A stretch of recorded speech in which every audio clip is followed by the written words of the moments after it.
Alright everyone, from popular request from my main channel, the Snap Circuit series is returning, and this is going to be the first video of the series.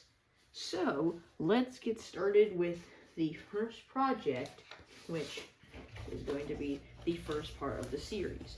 So in this video we're doing projects 1 through 9. So let's get started. Starting with the electric light and switch. But before we get started, we need to go over the parts that we're going to be using.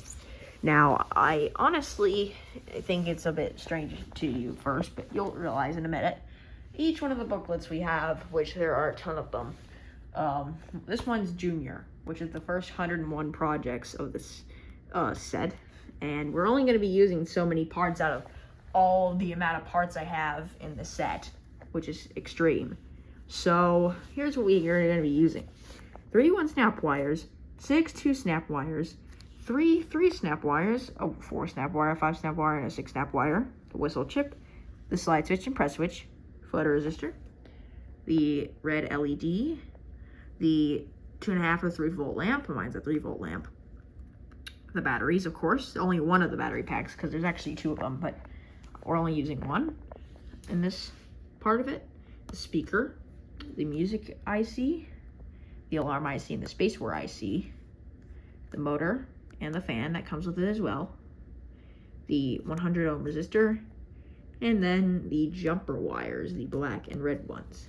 So those are all the parts that are used in Junior, and obviously only so many are used in this part of the set. We will go over the parts, as we go. Whenever I get introduced to a new part, I'll explain how it kind of works when we get to that point. But that's all the parts we're going to be using, and whenever we get to all these other booklets, I'll also show you the parts that are introduced before getting onto the projects. So without further ado, let's get this party started and get to the projects. Now, as the circuit's very short, only requiring me to use 4 parts, I figured that we would just build it right now.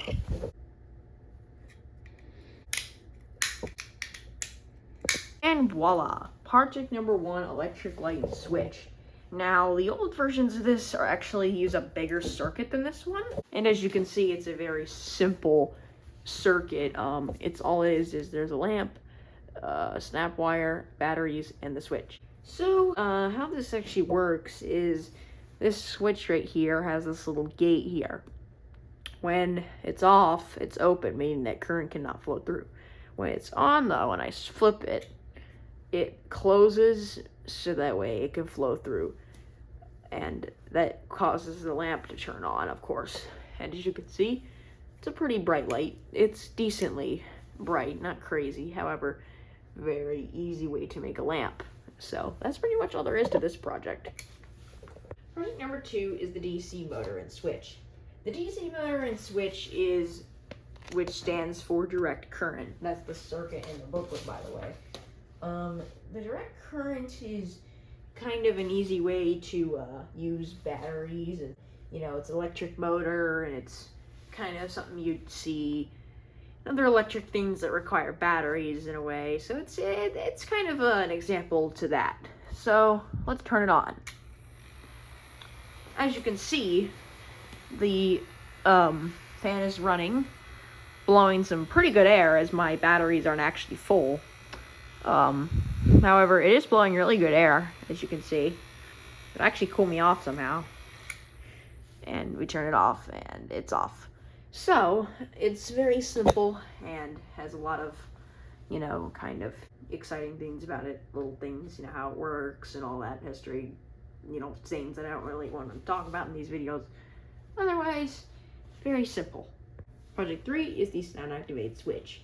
The sound-activated switch is, as you can see, a lot of things are going on here. We have the speaker over here, and we have the music integrated circuit right here. Move this a little bit forward so you can see it better.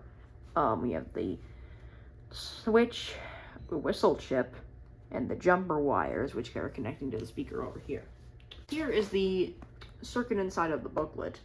But as you can see, this music integrated circuit, as you can see, the integrated circuit means that there's just a little circuit inside of this thing that makes functions like play music and stuff. So let's turn it on and see what happens.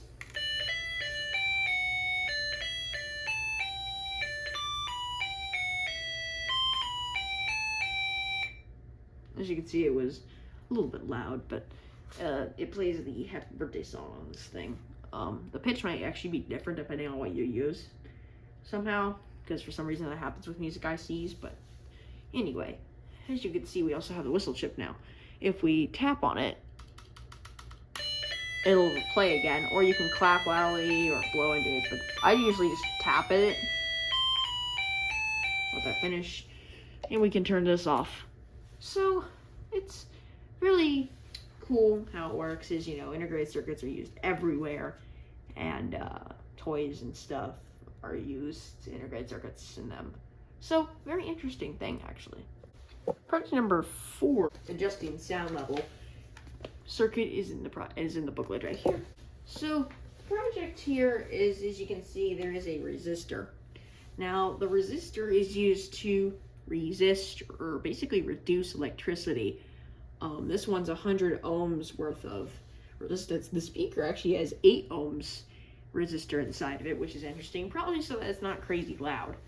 But the resistor, because it reduces electricity, you're going to see that it is going to be a lot quieter. So let's go test it out.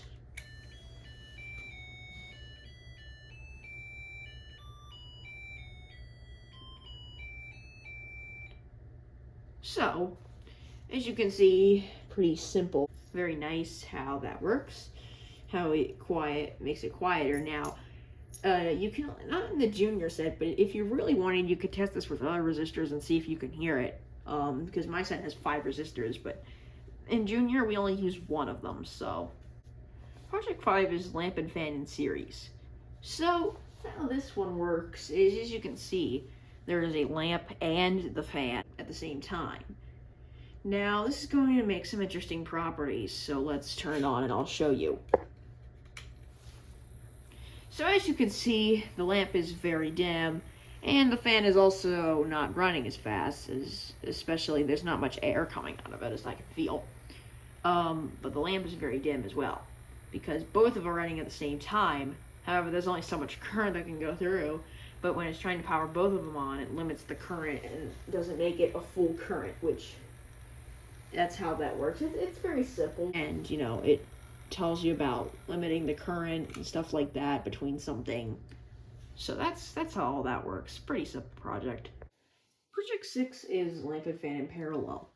Now this one works a little differently than 5 actually. You'll see that there's a motor and a lamp, and it's looking the same situation as number 5 when we had, you know, limited current. But watch this. The lamp is bright, the motor is moving quickly. Now, the reason for this is because of how it works. You can see how there are separate paths between the two, which makes it so that full current can flow through back to the batteries. So that means to the motor, back to the batteries, and to the lamp, back to the batteries at full power, which is very nice, of course. Project 7 is late emitting diode. Late emitting diode is actually what it stands for, LED. However, here's how it works. So the switch turns on and the light turns on. Very simple, but how a diode works is it only can travel in one direction, which you'll see in the next project. But in this direction, where it's facing the right direction with the plus, that means that it will turn on because the diode's in the right direction. But we're gonna see how it works when it's not in the right direction here in the next project. So for project 8, one direction for LED, all we do is just take this thing and we put it the other way. Simple as that. Put snap wires back on, and we're good to go. Now as you can see, turn it on, and obviously it doesn't turn on. And that's because when you have it on backwards and it's in the wrong direction, it doesn't turn on, because that's how a diode works. It can only go in one direction. So be careful when you're using the LED, or any diode rather, because it could, you know, if it's in the wrong direction, it might not turn on. Project number 9 is the conduction detector. Now for this one, they want you to use a paper clip, but I'm actually going to be using my wet fingers. Now, as you can see, you're going to need to zoom in on this light pretty well.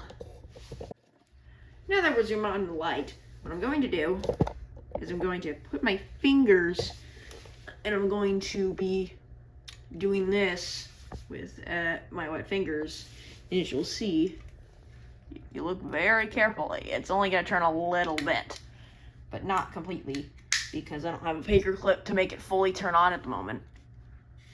But it's turning on very lightly. But the pressure that's pushed through your fingers makes it actually, there's some electricity, very little, but some can actually move through your fingers. Not enough to, of course, something bad happen, but, it'll make it work. So, yeah, very interesting in my opinion, and I think it's kind of cool how you can make it work like that. Before we move on to the next project, I just want to address a question. Why is there a resistor? Well, that's because with this thing, there can actually be too much current moving to it, because the diode needs to have less current going to it, or it can be too strong and damage the semiconductor that makes it emit light, as it says in the booklet.